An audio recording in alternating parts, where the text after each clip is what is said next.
Hello friends, मैं आपका mentor A.K. Singh और आज फिर हम अपने उत्तराखंड टेट के EVS सेक्शन को देखेंगे। और EVS सेक्शन में हम क्या देख रहे हैं, क्लास 5th की NCERT कर रहे हैं। और क्लास 5th की NCERT में हम क्या कर रहे हैं, आज हमने 6 चैप्टर तक कंप्लीट कर लिए हैं। आज 7th और 8th चैप्टर को देखेंगे, जिसमें क्या है, पानी का प्रयोग के बारे में बताया गया। पानी के प्रयोग के बारे में यानी पानी के से रिलेटेड आपको चैप्टर ज़्यादातर मिलेंगे, क्योंकि कहीं ना कहीं उत्तराखंड में पानी का आपको पानी से जुड़ी हुई सबसे ज़्यादा चीज़ें मिलती हैं, जैसे कि आपकी गंगा नदी और इन सब चीज़ों को देखने के लिए मिलता है।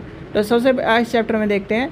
सबसे पहली बात आती है मृत सागर की। मृत सागर कहाँ पर है, ये आपको पता होना चाहिए। मृत सागर क्या है, मृत सागर में क्या है, दुनिया का सबसे नमकीन सागर माना जाता है। और यहाँ पर क्या है, 1 लीटर पानी में आपको 300 ग्राम तक क्या मिलेगा, नमक मिलेगा। और कहीं ना कहीं इसी कारण क्या है, यहाँ पर क्या है, कोई भी व्यक्ति नहीं डूब सकता। ठीक है, इस चीज़ का ध्यान रखना। आगे चलते हैं, दांडी यात्रा के बारे में बताया। और एक कमेंट सेक्शन में आपको मैं पूछता हूँ, मृत सागर है कहाँ पर है, यानी कि इसका प्लेस बताइए। ठीक है, दांडी यात्रा के बारे में क्या है, दांडी यात्रा की घटना 12 मार्च से 6 अप्रैल 1930 तक चली। ठीक है, दांडी यात्रा का नाम प्रभावी टैक्स लगाने यानी कि नमक का जो टैक्स था उसके लिए कहीं ना कहीं गांधी जी ने क्या करा, इस यात्रा को आयोजित किया। और ये कहाँ तक से चली थी, अहमदाबाद से दांडी समुद्री तट तक चली थी। और यहाँ पर क्या है, नमक बनाकर कानून को तोड़ा गया था। तो ये आपको पता होना चाहिए। ये दोनों ही क्वेश्चन आपके स्टेट टेट में सबसे ज़्यादा पूछे जाते हैं। फिर आती है मच्छर की दावत के ऊपर है क्वेश्चन, यानी कि मच्छरों के बारे में पता चैप्टर दिया गया है। जैसे आजकल क्या है, आपको मलेरिया और इस की जो बीमारी है उससे देखने के लिए मिले। अब आता है जो मलेरिया का जो मच्छर होता है, उसमें क्या करता है, पहली बात तो मादा मच्छर होती है। क्या होती है, मादा मच्छर फैलाती है। ये आपको पता होना चाहिए।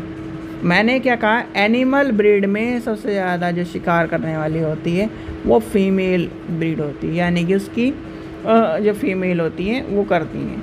ठीक है, जैसे कि मच्छरों में, शेर में क्या है, हाथी हैं, इन सब में क्या है, फीमेल्स। ठीक है, फिर आता है मलेरिया, यानी कि जो मलेरिया है, यानी कि मलेरिया की दवाई का। ठीक है, ये क्या है, यानी कि सिकोन के पेड़ की छाल से बनाई जाती है। अमीनिया क्या होता है, अमीनिया में खून में होमोग्लोबिन या फिर आयरन की कमी हो जाती है। गुड़, आंवला और हरे पत्तों की सब्जी से अमीनिया यानी कि लोहे के एक तरह से बढ़ता है। और ये वाला क्वेश्चन आपका सबसे ज़्यादा पूछा जाता है, लोहे अमीनिया की कमी किससे होती है, ये आपको पता होना चाहिए।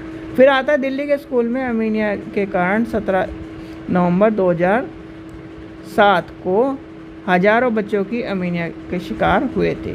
मलेरिया क्या होता है और चिकनगुनिया से कैसे बचा जाए, आपको क्या करना है, यानी आसपास के पानी को जमा होने से रोकना है, गड्ढे से भरे हुए पानी को रोकना है। पानी, बर्तन, टंकी, कूलर को साफ रखना है और हर क्या है, हफ्ते सुखाना है। मच्छरदानी का इस्तेमाल करना है। गड्ढों में भरे पानी के गड्ढों में तेल डालकर छोड़ देना है। मच्छर के पेट में रोनाल्ड रॉस ने झाँका था, यानी एक तरह से कहानी बताएगी कि उसने कहीं ना कहीं उसे देखा था कि इसके अंदर कहीं ना कहीं क्या है, और ये जो मलेरिया के लक्षण हैं जो मच्छर वो देखने के लिए रोनाल्ड रॉस ने कहीं ना कहीं दिसंबर 1902 में चिकित्सा के क्षेत्र में बड़ा पुरस्कार, नोबेल पुरस्कार दिया गया था। और इनकी मृत्यु कब हुई थी, 1905 में। पुरस्कार लेते ही 3 साल बाद ये मर गए। ठीक है, तो ये था आज के कहीं ना कहीं NCERT के चैप्टर जो हमें कहीं ना कहीं पढ़ने थे। आशा करता हूँ आपको वीडियो पसंद आई। वीडियो पसंद आई तो लाइक करें, चैनल को सब्सक्राइब करें, वीडियो को ज़्यादा से शेयर करें। Thank you.